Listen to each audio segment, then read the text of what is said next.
passar a máscara de cílios Joga beijo. na parte de cima. Pisca. Embaixo não vou passar nada, pra você ficar bem confortável, assim. O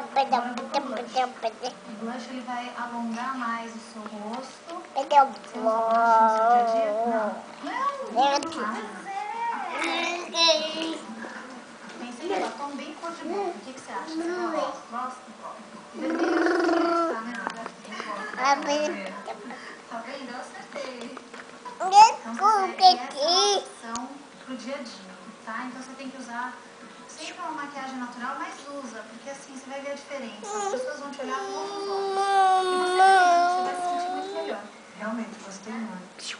Agora eu vou fazer a opção pra noite. Então eu vou carregar um pouquinho mais. Primeira coisa, da mesma forma que eu fiz o marrom, eu vou passar o preto aqui, rente à raiz dos seus cílios. Uma sombra marrom opaca e eu vou esfumar esse preto que eu